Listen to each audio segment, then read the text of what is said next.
Hi dear friends, ഇന്ന് നമ്മളൊരു നാടൻ സ്നാക്കാണ് ചെയ്യുന്നത്, കൊഴുക്കട്ട. അപ്പോൾ നമുക്ക് റെസിപ്പിയിലേക്ക് പോകാം. ഞാൻ റോഷ്നിയാണ് and you are watching Tinkles. 2 cup വറുത്ത അരിപ്പൊടി എടുത്തിട്ടുണ്ട്. നമ്മൾ ഇടിയപ്പം പത്തിരിയൊക്കെ തയ്യാറാക്കുന്ന അരിപ്പൊടിയാണ് എടുത്തിട്ടുള്ളത്. പിന്നെ 1.5 കപ്പ് ശർക്കര, 1.5 കപ്പ് തേങ്ങ. ഇത്രയുമാണ് മെയിൻ ഇൻഗ്രീഡിയൻസ്. ഇനി അരിപ്പൊടി ഒന്ന് കുഴച്ചെടുക്കാൻ ആവശ്യത്തിന് വെള്ളം നമുക്കൊന്ന് തിളയ്ക്കാനായിട്ട് വെക്കാം. 2 കപ്പ് വെള്ളമാണ് തിളയ്ക്കാൻ വെച്ചിട്ടുള്ളത്. അപ്പോൾ 2 കപ്പ് അരിപ്പൊടിക്ക് 2 കപ്പ് വെള്ളമാണ് എടുത്തിട്ടുള്ളത്. അതിലേക്ക് 1 ടീസ്പൂൺ ഉപ്പ് കൂടെ ചേർത്ത് കൊടുക്കാം. വെള്ളം തിളച്ചിട്ടുണ്ട്. ഇനി നമുക്ക് അരിപ്പൊടി ഒന്ന് കുഴച്ചെടുക്കാം. അപ്പോൾ ഇതുപോലെ വേറൊരു പാത്രത്തിലേക്ക് നമുക്ക് അരിമാവ് ഇട്ട് കൊടുക്കാം. എന്നിട്ട് തിളച്ച വെള്ളം ഒഴിച്ച് നമുക്കൊന്ന് കുഴച്ചെടുക്കാം. അപ്പോൾ കുറച്ചായിട്ട് ഒഴിച്ചിട്ട് ഒന്ന് കുഴച്ചെടുക്കാം. ആദ്യം നമുക്ക് സ്പൂണ് വെച്ച് തന്നെ ഒന്ന് നന്നായിട്ട് കുഴച്ച് കൊടുക്കാം.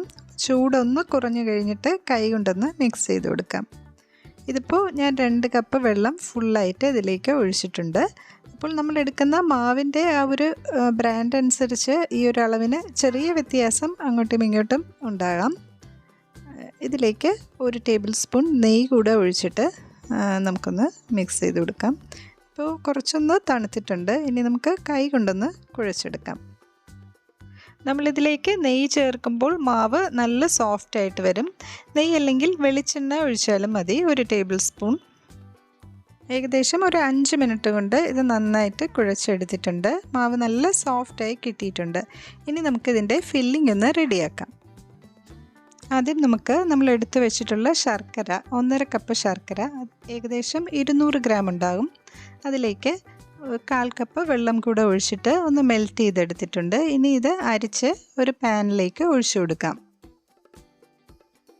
ഇതിപ്പോൾ കുറച്ച് ലൂസായിട്ടാണ് ഇരിക്കുന്നത്. നമുക്കൊരു 2 മിനിറ്റ് ഒരു മീഡിയം ഫ്ലെയിമിൽ വെച്ച് കുറച്ചൊന്ന് തിക്കാക്കി എടുക്കാം. അപ്പോൾ ഇതുപോലെ ഒന്ന് പതഞ്ഞ് വന്നിട്ടുണ്ട്, കുറച്ച് തിക്കായിട്ടുണ്ട്. ഇനി നമുക്കിതിലേക്ക് നമ്മൾ എടുത്തു വെച്ചിട്ടുള്ള തേങ്ങ കൂടെ ചേർത്ത് കൊടുക്കാം. ഇനി ശർക്കര പാനിയൊക്കെ ഒന്ന് വറ്റി വരുന്നത് വരെ നമുക്കിതൊന്ന് കുക്ക് ചെയ്യാം.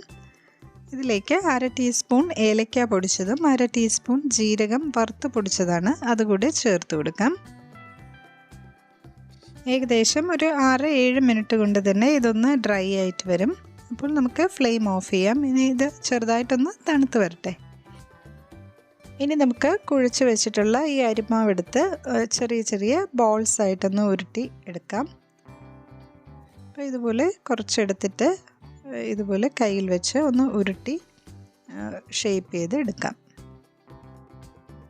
അപ്പോൾ അരിമാവ് ഇതുപോലെ ഒന്ന് ബോൾസാക്കി എടുത്തിട്ടുണ്ട്. 11 എണ്ണം കിട്ടിയിട്ടുണ്ട്.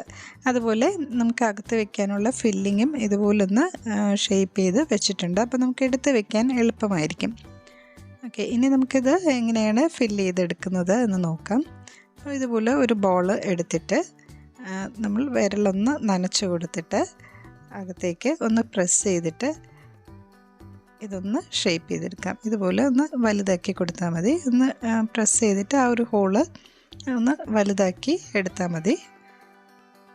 ഓക്കെ, ഇതുപോലെ ഒന്ന് കറക്കി ഇതൊന്ന് വലുതാക്കി എടുത്തിട്ട് നമുക്ക് ഈ ഒരു ഫില്ലിങ് ഇതിനകത്തേക്ക് വെച്ച് കൊടുക്കാം.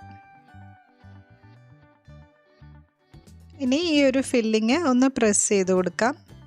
ഇനി ഈ സൈഡൊക്കെ ഒന്ന് ഇതുപോലൊന്ന് അടച്ചു കൊടുക്കാം. ഇതുപോലെ ഒരു സൈഡിൽ നിന്ന് ഒന്ന് ചെറുതായിട്ട് ക്ലോസ് ചെയ്ത് വന്നിട്ട് ഇതുപോലെ എല്ലാ സൈഡും ഒന്ന് കവർ ചെയ്തെടുക്കാം. ഇനി കയ്യിൽ കുറച്ച് വെള്ളം ഒന്ന് തൊട്ടിട്ട് ഇതുപോലെ ഒന്ന് പ്രസ് ചെയ്ത് കൊടുത്താൽ ഒട്ടും തന്നെ ഒരു ബ്രേക്ക് ഇല്ലാതെ നല്ല സ്മൂത്തായിട്ട് നമുക്കിതൊന്ന് ഷേപ്പ് ചെയ്തെടുക്കാനായിട്ട് പറ്റും. നമ്മൾ ഈ ഒരു മാവിൽ നെയ്യ് ചേർത്തിട്ടുള്ളത് കൊണ്ട് വെന്ത് വരുമ്പോഴും ക്രാക്കൊന്നും വീഴാതെ നല്ല സ്മൂത്തായിട്ട് തന്നെ കിട്ടും. ഓക്കെ, അപ്പോൾ ഇത് ആവിയിൽ വേവിച്ചെടുക്കുന്ന കൊഴുക്കട്ടയാണ്. നേരത്തെ നമ്മൾ ഒരു പാൽ കൊഴുക്കട്ടയുടെ റെസിപ്പി ഇട്ടിട്ടുണ്ടായിരുന്നു. അപ്പോൾ അത് കാണാത്തവർ ഒന്ന് കണ്ടു നോക്കണേ.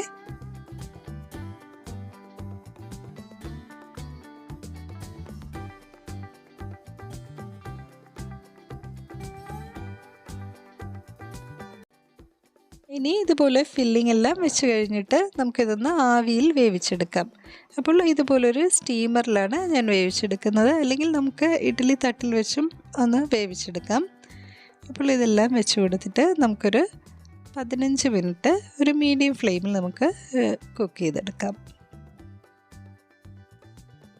ഇപ്പോൾ 15 മിനിറ്റ് ആയിട്ടുണ്ട്. നമുക്കിതൊന്ന് നോക്കാം.